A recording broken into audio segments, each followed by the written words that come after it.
ओम शांति। कौन सी बात याद है मुरली से?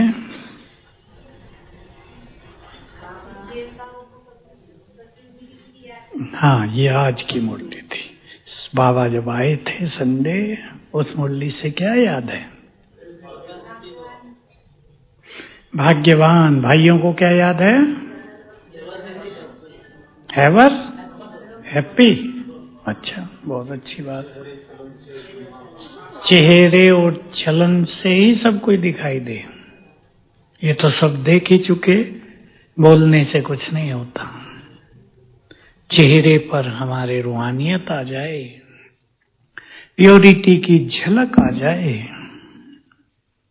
दुआओं का बल आ जाए, वो लोगों को पता चलता है। प्योरिटी का तेज आ जाए, योग की चमक आ जाए। भाग्य हमारे। आज हम सभी मिलके चिंतन करेंगे, इसलिए आगे बुलाया है। जो अच्छा चिंतन करते हो आ सकते हैं आगे। कौन कौन से भाग्य हैं हमारे, और इस नशे में हमको रहना है। मेरे जैसा भाग्यवान, लेकिन वो क्या क्या भाग्य हैं, अगर वो हमें स्मृति में रहेगा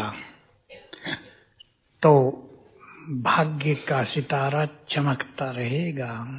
बाबा ने कहा, आपको याद आ जाएगा। दुनिया वाले कहते हैं इन लोगों का, ब्रह्मा कुमार कुमारियों का त्याग बहुत बड़ा है, लेकिन क्या नहीं कहते? भाग्य भी सबसे बड़ा है। त्याग भाग्य की झलक दिखाए। त्याग के बिना तो कुछ मिलता नहीं, मेहनत के बिना भी कुछ मिलता है, लौकिक में भी तो नहीं मिलता। अगर हमें अलौकिक में सब कुछ चाहिए तो त्याग भी करना है और मेहनत भी करनी है। कईयों से लहसुन प्याज भी नहीं छूटता, ज्ञान में आते हैं ना, भाई ये हमसे नहीं होगा, हम तो चले अपने घर वापिस। भगवान को छोड़ना पसंद, बदबू को छोड़ना पसंद नहीं। अभी आपको बदबू आती है? सुगंध आती है? बदबू माताओं को कह दिया जाए जरा छौंक लगा दो लहसुन का, नहीं हो सकता, होगा ही नहीं। तो बाबा ने हम सभी को बहुत बड़ा भाग्य दिया है। अब एक एक सुनाएंगे, पहले बहनें फिर भाई, बहनें भाई। कौन कौन सा भाग्य है पहले बताओ। बाबा ने क्या कहा? पहली लाइनों में था सबसे बड़ा भाग्य। चलो मैं बता देता हूं। भाग्य विधाता ने स्वयं तुम्हारा भाग्य बनाया है। जो लिख रहे हैं वो लिख लो, काम आएगा आपको। ऐसे याद नहीं रहता, कुछ भी लिखना है सबको। और ये चिंतन शक्ति बढ़ानी है। साकार मुरली में भी था ना कल या परसों, चिंतन शक्ति को बढ़ाना है। ये लिखने से होता है, लिखेंगे। पहला भाग्य, स्वयं भाग्य विधाता ने हमारा भाग्य बनाया। दूसरा भाग्य, अब चिंतन कर लेना, मैं फिर आपसे पूछूंगा। स्वयं भाग्य विधाता ने हमें ये दिव्य जन्म दिया। दिया या नहीं? ये मनुष्यों के द्वारा संभव नहीं था। तीसरा भाग्य भी, जिसको आप सब जानते हैं, भाग्य विधाता ने स्वयं भाग्य की रेखाएं खींचने की कलम हमारे हाथ में दे दी। खींच लो जैसा चाहिए। तो भाग्य निर्माण का अधिकार ही हमें दे दिया। बहुत बड़ा भाग्य। माताओं को कलम दे दी जाए हाथ में, अपना अपना भाग्य लिख दो, क्या लिखेंगी? बताओ दो चार बातें बहने। पीछे वाले बता सकते हैं या पता ही नहीं क्या लिखें? सर्व खजानों से भरपूर रहें। और बोलो, ever healthy, ever wealthy, ever happy रहें हर जन्म। बहुत अच्छे उत्तर हैं। बोलो, दुआएं देते रहें, लेते रहें। और बोलो, हाथ उठा के बोलेंगे तो सब नहीं बोलेंगे। सदा सुखी रहें हर जन्म और सुख देते रहें। भाई लोग बताओ, पीछे वाले। हाँ वो तो है, पीछे वाले बताओ। हैं? नहीं, मैं कुछ और पूछा है। आपके हाथ में बाबा ने कलम दे दी, क्या लिखोगे? जोर से बोलो। ये भाग्य नहीं कहलाता है, धारणाएं हैं। विश्व की राजाई लिख देंगे अपने भाग्य में। सोने की थाली लिखेंगे, थाली, चम्मच, ताज, तिलक, सिंहासन, बर्तन सब सोने के, बाल्टी भी, जिसमें नहाएंगे वो भी सोने की, जिसमें दूध रखेंगे वो भी सोने की। होगा या नहीं? या स्टील की होंगी? देवता नहाएंगे या नहीं? तो सोने की बाल्टी, सोने की लोटी। ये मग प्लास्टिक युग खत्म हो जाएगा। यही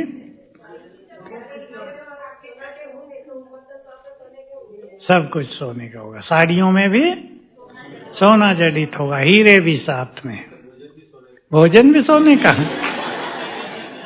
एक भगत की कहानी सुनाया करते थे, उस पर भगवान राजी हुआ, कहा मांग लो जो मांगना। उसने कहा जिस चीज को हाथ लगाऊं वो सोने का हो जाए। अब बेचारा पानी पीने लगा, अब वो सोने का होगा, अब क्या करे? खाना खाने लगा, सब सोने का हो गया, क्या करे? एक दो दिन में तंग होकर फिर भगवान को पुकारा, ये वरदान वापस लो। तो बाबा ने हमें बड़े बड़े भाग्य दिए। अभी सुनाओ आगे। बहुत बड़ा भाग्य है बाबा के अंग संग रहने का। इन्हें सोचा था कि भगवान जब इस धरा पर आएगा हम उनके साथ रहेंगे। देखो गोपियों की और श्री कृष्ण की जो कहानियां हैं, गोपियां तब तक तो साथ का अनुभव करती रही जब तक श्री कृष्ण गोकुल में रहे, और वहां से मथुरा आ गए तो क्या हो गया था? सुनी कहानी, विछुड़न तड़फन। मैं सोचा करता हूँ क्यों मथुरा और गोकुल तो पास पास हैं, चली क्यों नहीं गई मिलने? सोचने की बात है ना। वो तो नहीं आए, उन्होंने कारण बताया। मेरा पाठ दूसरा शुरू हुआ। तुम सबको जो प्यार देना था, जो तुमने तपस्या करते हुए मांगा था, वो पूरा हो गया। अब मुझे असुरों का संहार करना है, दूसरा रोल शुरू होना है। लेकिन गोपियां तो जा सकती थी या नहीं? पर घर वाले नहीं जाने देते होंगे। जैसे हुआ ना, बाबा हैदराबाद से कराची में आ गए, अब जो वहां रह गई बहनें, उनको तो जाने नहीं दिया, दूरी तो ज्यादा नहीं थी। भाग्य मिला। और बोलो, भाई लोग बताएंगे। बाबा ने निश्चिंत जीवन दिया, ये भी बहुत बड़ा भाग्य होता है। बेफिक्र बादशाह बना दिया, बहुत बड़ा भाग्य है। सब बोझ बाबा ने ले ली। बोलो, हैं? निर्भय बना दिया। और भविष्य का भाग्य बताओ। पढ़ाई से, देखो बाप के द्वारा मिले, बोलो, भूल गए। बाप बहुत बैठे, क्या देते हैं बच्चों को? सारे खजाने। टीचर के द्वारा मिले, वो भी दोनों बात थी, तीसरा तो बाबा छोड़ दिया। टीचर के द्वारा बहुत बड़ी पढ़ाई, और पढ़ाई से भविष्य पद, राजाई। ऐसी संसार में कोई पढ़ाई नहीं होती जिससे राजाई मिलती हो। भारत में आईएएस, आईपीएस, आईएफएस, भाई लोग जानते होंगे, ये सबसे बड़ी होती है। बड़े बड़े पद मिलते हैं, कलेक्टर बनते हैं, कमिश्नर, कोई सेक्रेटरी।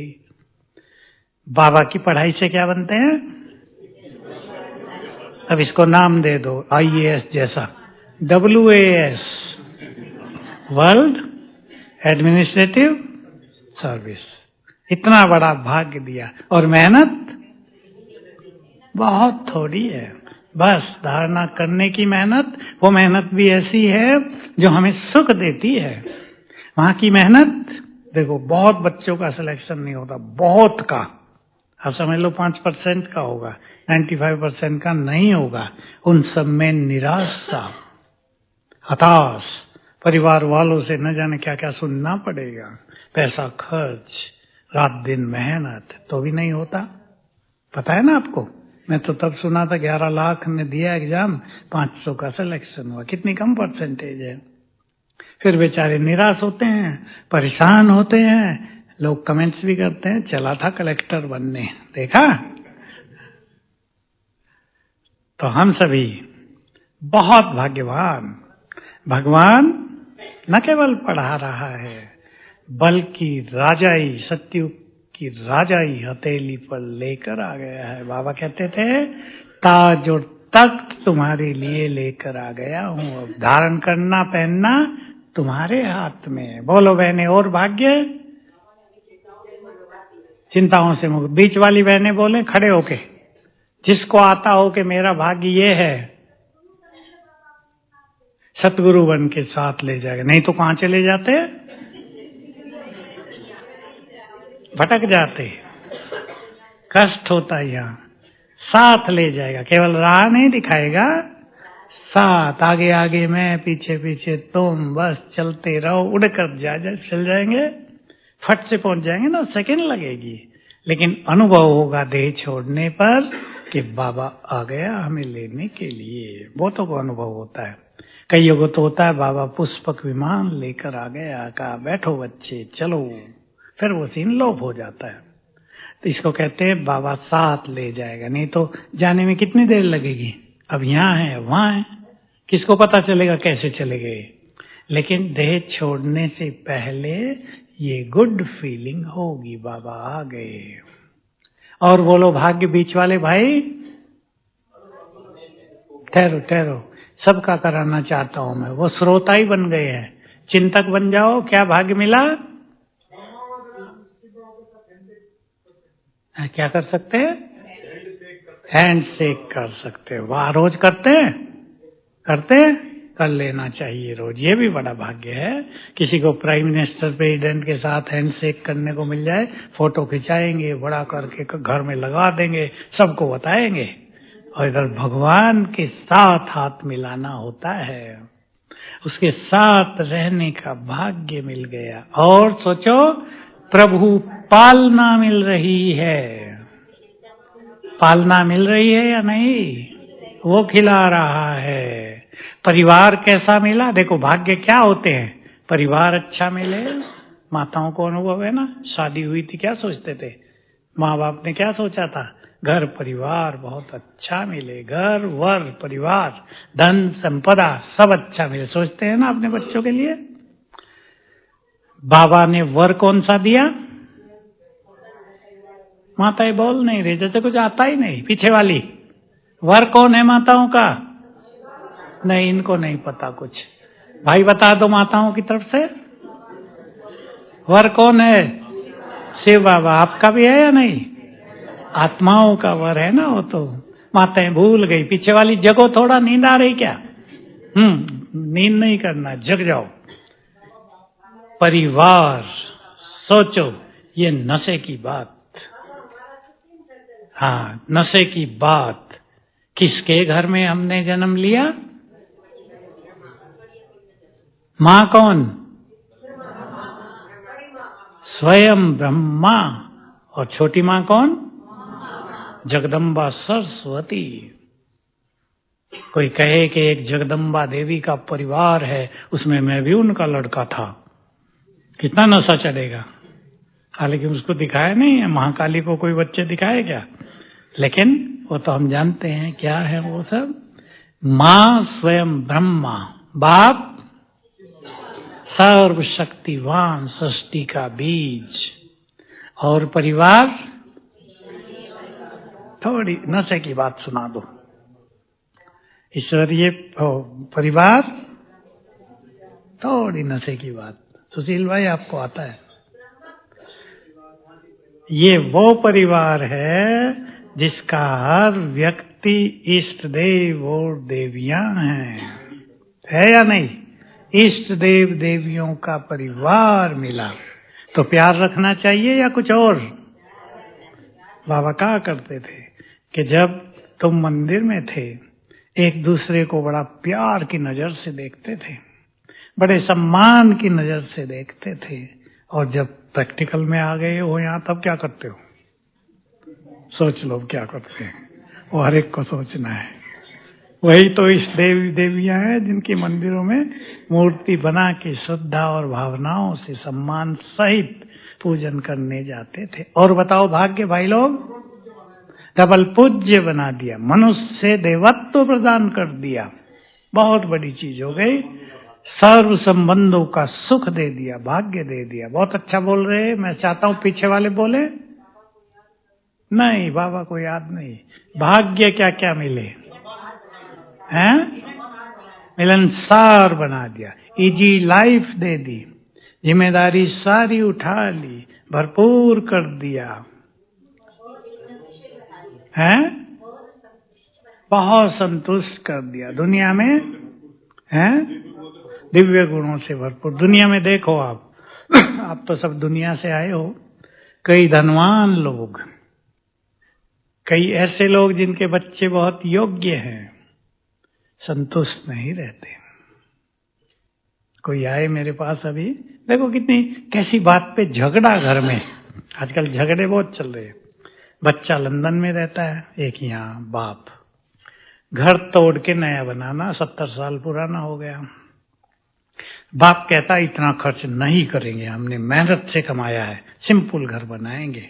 लड़का जो लंदन में है वो कहता है नहीं, लंदन जैसा सुंदर घर बनाएंगे। दोनों के बीच में झंझट हो रहा है। माँ बेचारी ज्ञान में, वो परेशान, किसको समझाऊं? माताएं पिसती है ना बीच में। तो देखो छोटी सी बात पे मैंने कहा भाई दोनों ही अपनी जगह ठीक हैं, पर बाप ज्यादा ठीक है, उसने मेहनत की है ना जिंदगी में, तो उसको पैसे की वैल्यू है। वो विदेश में चला गया, वो कहता है लोन मिलता है अभी मुझे, अब लोन लेके घर बनाएंगे, वो उचित नहीं होता।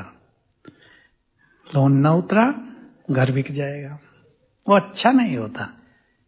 मनुष्य को कर्ज के अंदर कभी नहीं आना चाहिए। सूखी रोटी खाओ, सुख से रहो। कर्ज लेके घी खाना, और चारवाक सिद्धांत है ना, संस्कृत में है, उधार लो और घी पियो उससे। तो उसकी लोग बड़ी मजाक करते हैं, उसको नास्तिकवाद का आचार्य कहते हैं। वो भी आचार्य है, वो भी ऋषि कहलाया, पर नास्तिकवाद का ये करो, अभी सब कुछ है, भविष्य किसने देखा, ये सब उसके सिद्धांत हैं। तो बाबा ने सर्वश्रेष्ठ भाग्य दिया है। रोज पढ़ाने आता है। बाबा की मुरलियों में आप बहुत सुनते हैं, बच्चे याद करो किसके सम्मुख बैठे हो। भाग्य है ना, कभी सोचा नहीं था कि भगवान इस तरह मिल जाएगा। मिलने के लिए क्या सोचा था? आएगा, दर्शन दे देगा, 5-7 सेकंड और चला जाएगा, बस खुश। लेकिन इस तरह मिलेगा, किस तरह सोचो, हमारा ही हो जाएगा। बाप टीचर सदगुरु बनकर साथ निभाएगा, जब बुलाएंगे तब आ जाएगा। ये कितना बड़ा भाग्य है कि हमारे बुलावे पर भगवान आ जाए। सोच भी नहीं सकता कोई संसार में। कहेंगे ये ब्रह्मा कुमार कुमारी गप लगा रहे हैं, अपने को खुश कर रहे हैं बिना मतलब। उन्हें क्या पता यही सत्य है। जब भी बुलाएंगे प्यार से मदद करने के लिए आ जाएगा, ये वायदा उसने स्वयं किया है। तो बहुत भाग्यवान है। और किसी को याद आया हो तो बता सकते हैं। अब इस भाग्य को हमें और आगे बढ़ाना है। वो तो राजा ही लेकर आ गया, लेना हमारा काम। और भाग्य बनाने के लिए छोटी छोटी विधि अपनाएंगे। कर्म क्षेत्र पर पुण्य कर्म, बोल के क्षेत्र में ज्ञान देना। और एक चीज और, बोल कम हो। बाबा कभी बहुत सिखाते थे। जब बाबा व्यक्त हुए ना, तो पहले 6-7-8 साल यज्ञ में मौन बहुत चलता था। और बाबा ने 1-2 बातें ऐसी अच्छी सिखाई, जितने कम बोल बोलेंगे, बहुत गहरा राज सिखाया था। जहां 50 बोल बोलकर कार्य करना हो, वहां अगर 5 बोल बोलकर कार्य करेंगे तो बोल की सिद्धि प्राप्त हो जाएगी। बहुत बड़ी चीज होती है, वाक सिद्धि कहते हैं। बोल कम यूज करना, क्योंकि बोलने से भी एनर्जी जाती है, नष्ट होती है। जो आप में से टीचर हो वो जानते हो, 2-3 पीरियड पढ़ाने के बाद थक जाता है, ब्रेन भी मन भी, सब थकान होने लगती है। तीसरा बताया संकल्प। जितने कम संकल्प उतनी ही स्थिति महान। जितने कम संकल्प उतना ही भाग्य महान बनता जाएगा, क्योंकि संकल्पों में सबसे ज्यादा एनर्जी जाती है। इसलिए सभी ज्ञानी आत्माओं को देखो ज्ञान बहुत बड़ा दिया है बाबा ने। सृष्टि के आदि मध्य अंत का ज्ञान कहीं नहीं है शास्त्रों में।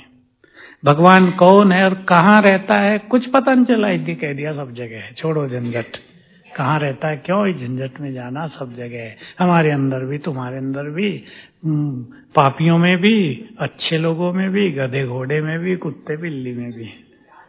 छोड़ो झंझट, होगा ऐसा वाला परम पवित्र शक्ति, जिसको मंदिर में मूर्ति बनाने के लिए भी बहुत स्वच्छता रखी जाती है। पवित्र ब्राह्मणों के बिना कोई छू नहीं सकता था उन्हें, अब तो अलग बात हो गई। ऐसा भगवान भला कहाँ रहेगा? उसके लिए तो पवित्र दिल ही चाहिए। लोगों ने कह दिया वो दिल में रहता है, पर हरेक के दिल में नहीं, उनके दिल में जिनका दिल बहुत पवित्र है, स्वच्छ है, गंदगी से मुक्त है। तो हमें बाबा ने सर्वश्रेष्ठ भाग्य के धनी बनाया है। हम इस नशे में रहा करें। जिन्होंने लिख लिया हो वो इसे पढ़ लिया करें, और बहुत अच्छा होगा। सोने से पहले एक बार पढ़ ले, और भी आपको ख्याल में आती जाएंगी बात। देखो भटकन से छुड़ा दिया, भगवान को ढूंढने में ही भटक रहे थे, चारों धाम के चक्कर लगा रहे थे। अब यहाँ मंदिर में जाओ, वहां जाओ, ये कामना वहां नहीं पूरी, वहां होगी, वहां जाओ। सारी भटकने छुड़ा दी, मंजिल ही दिखा दी, मंजिल पे जाने का बल भी दे दिया, मनोविकारों से छुड़ा दिया, और बाकी जो रह गए उनको छुड़ाने का तरीका बता दिया। ये छोटी बात नहीं है। जिनको राह चलते भगवान मिल गया हो वो बहुत महान हैं और भाग्यवान हैं। तो ये भाग्य की चमक हमारे चेहरे पर तब आएगी जब हमें स्मृति रहेगी। अब उस बात पर आ जाएं, चेहरे और चलन से हमारा स्वरूप दिखाई दे, वही प्रत्यक्षता का आधार है। चेहरे पर मनुष्य के क्या आता है सब जानते हैं, जो अंदर में है। कोई व्यक्ति परेशान है किन्हीं विचारों से, सबको दिखाई देगा, आज बहुत परेशान नजर आ रहे हो। कोई व्यक्ति दुखी है, सबको पता चलता है दुखी है, अच्छा नहीं है। हम जिस स्मृति में ज्यादा रहेंगे उसकी झलक चेहरे पर आएगी ही। अपनी अपनी स्मृतियां चुन लो। स्मृतियां बहुत हैं, पर 5 चुन लेना, कोई भी स्वमान चुन लेना। बाबा ने जो हमें टाइटल दिया, जो कुछ याद दिलाया, स्मृतियों का अर्थ है जो उसने हमें याद दिलाया वो हमें याद आने लगे, बस इतना सही। उन्हें याद दिलाया तो हम सतयुग में पावन देवता थे। अब हमें याद आया या नहीं, या हम सोचते हैं बाबा ने कहा तो ठीक ही कहा होगा, थे हम, वो अलग बात, उन्होंने सब कुछ ठीक कहा। लेकिन क्या हमें वो स्मृति आती है? क्या वो हमारे सामने हमारा स्वरूप आता है? तो अगर वो स्मृति रहेगी तो देवताई झलक चेहरे पर और चलन माना एक्टिविटी में, कर्म में दिखाई देगी, रॉयल्टी आ जाएगी। ये भी याद रहे, हमें मनुष्य से देवता बनना है तो भी रॉयल्टी आती जाएगी। छोटी मोटी कमियां पीछे छूटती जाएंगी। हमें याद है जब हम छोटे थे, ज्ञान में आए, तो जो पुराने ज्ञानी होते थे ना, किसने कोई गलती कर दी तो याद दिलाते थे, अरे भाई देवता बनना है, तुम ये कैसे कर रहे हो? बहुत अच्छा स्लोगन था ये, देवता बनना है, ये चीज क्यों उठा ली? देवता बनना है, झूठ क्यों बोल दिया यहाँ? तुम्हें तो देवता बनना है। छोटी चीजें लोग बोला करते थे, हमें बड़ा अच्छा लगता था। कहीं कोई कमी हो तो वो भी दूर हो जाती थी, भाई देवता बनना है। छोटों को क्या पता होता है, ज्यादा थोड़ा थोड़ा ही पता होता है। तो बाबा ने जो श्रेष्ठ भाग्य दिया, स्मृति में रहे, ऐसी 5 स्मृतियां सभी चुन लेना। यही बहुत बड़ी स्मृति, मेरे जैसा भाग्यवान कोई नहीं। इस एक नशे और खुशी से देखो प्रैक्टिकल फायदे क्या होंगे। इस एक नशे और खुशी से अनेक व्यर्थ संकल्प समाप्त हो जाएंगे। कुछ बात सामने आ रही होगी ना, अगर हमें याद आता है नो मेरा तो भाग्य ही श्रेष्ठ है, तो बात ही हल्की हो जाएगी। और याद रखेंगे ये राज, अगर रोज सवेरे उठकर सोने से पहले दिन में भी 1-2 बार कुछ दिन कर लें, आप 21 दिन करके देखें, ये नशा और स्मृति रहे मैं इस संसार में पद्मा पद्म भाग्यवान हूं, तो आपका भाग्य आगे बढ़ने लगेगा। जिसको लगे कि भाग्य साथ नहीं देता है, गड़बड़ हो रही है, बहुत लोग आते हैं जो भी काम करते हैं असफल हो रहे हैं। एक व्यक्ति तो ऐसा आया अभी नीचे, 2 बार आया बेचारा, मुझे बताओ भाई, मैं MP MLA को टिकट भी देता हूं, जिसको टिकट दिलवाता हूं वो जीत जाते हैं। मैंने बहुतों के कोर्ट केस ठीक करा दिए, सब सफल हो गए, मैंने ये कर दिया वो कर दिया, लेकिन मेरे काम सारे ही असफल। क्या है आखिर मेरे साथ? योग अभी सीखा ही था, शुरू किया था, आज भी आया था। मैंने कहा अभी तुम ऐसे योग अच्छी तरह सीख लो और विघ्न विनाशक योग भट्टी करो, पहले 21 दिन आपके विघ्न टलने लगेंगे। पहला ही अनुभव उसने सुना है, कल परसों आया था कि एक काम तो हो गया, मुझे एसोसिएट प्रोफेसर विजिटिंग प्रोफेसर बनने का अपॉइंटमेंट कर दी गई है, पढ़ा लिखा बहुत। मैं कहा चलो पहली सफलता हुई, अब यहाँ से सफलता का वरदान लेकर ही जाना और रोज सवेरे उठ के ये याद करना। तो भाग्य की स्मृति जितनी होगी भाग्य चमकता जाएगा। करके देखेंगे सभी। सवेरे का टाइम हमारे लिए बहुत उत्तम होता है, सुना होगा सबने, मैं बहुत क्लास कराई है, पहले 10 मिनट। मैं शिव शक्ति हूँ, सफलता मेरा जन्म सिद्ध अधिकार है। मैं मास्टर सर्व शक्तिवान हूँ, सफलता मेरा जन्म सिद्ध अधिकार है। थोड़ी अच्छी फीलिंग के साथ, केवल रिपीटिशन ना हो, नशे के साथ करेंगे 4-5 बार तो सफलता के द्वार खुलने लगेंगे। ये बहुत बड़ी चीज होती है। कदम कदम पर मनुष्य को सफलता मिले, कहीं भी फेलियर न दिखाई दे, सब अच्छा अच्छा होता रहे, ये बहुत बड़ा भाग्य होता है। तो 5 स्मृति चुनेंगे, ठीक है, खुद चुनेंगे। ये सब स्मृति हैं, सफलता मेरा जन्म से अधिकार है। ये भी स्मृति है, बाबा ने कहा तुम्हारे साथ सब कुछ बहुत अच्छा होगा। ये भी स्मृति है, तुम्हें मैंने सब शक्तियां दे दी हैं, तुम कमजोर नहीं हो। और बहुत सारी स्मृति हैं, कल्प कल्प के विजयी रथ में। एक स्मृति मुझे बहुत याद आती है, जब बाबा कहते हैं, अभी भी कहा था, बच्चे इस भंबोर को आग लग जाएगी। ये कांटों का जंगल है, फूलों के बगीचों को आग नहीं लगती, कांटों के जंगल को आग लग जाएगी। तो सब छोटे से हैं, लेकिन समझते हैं आग लगेगी तो क्या हो जाएगा, सारे संसार को आग लग जाए। अभी हो रहे हैं ना छोटे छोटे केस, चलते चलते कार जल गई, आग लग गई, फलानी बिल्डिंग जल गई, उधर ये मकान जल गया, बहुत हो रहा है। तो आग का और पानी का प्रकोप बहुत चलेगा। ये भी स्मृति दिलाई, ये सब होना ही है, नथिंग न्यू, बार बार हुआ है, तुमने भी देखा, मैंने भी देखा है। तुम भूल गए, मुझे सब याद है, तुम भी याद करो, तो कोई परेशानी नहीं होगी, चिंताएं नहीं होगी। बाबा ने और अच्छी अच्छी बातें कही, याद करो, डेट फिक्स करो। किस चीज की डेट? आपको प्रत्यक्ष करनी, वो तो भारी काम है। थोड़ा छोटा काम बताओ, संपन्न बनने की, वो भी बहुत बड़ा लक्ष्य है। और छोटा बताओ। ये सब बड़ी बड़ी बातें हम और आप सब कहते हैं, रहते वहीं के वहीं हैं, ठीक है या नहीं? कह दिया बाप समान बनना है, हॉल से बाहर निकलते वैसे के वैसे ही। देखो क्या क्या डेट फिक्स करेंगे। जिनको बहुत अच्छा पुरुषार्थ करना हो, छोटी छोटी डेट फिक्स करो। मुझे 1 हफ्ते में, आज तो मंगलवार हो गया ना, मान लो संडे है, मुझे अगले सैटरडे तक, संडे तक ये करना है। छोटे पॉइंट, 3 पॉइंट, 2 पॉइंट, कुछ ना हो 1 पॉइंट, ये करना है।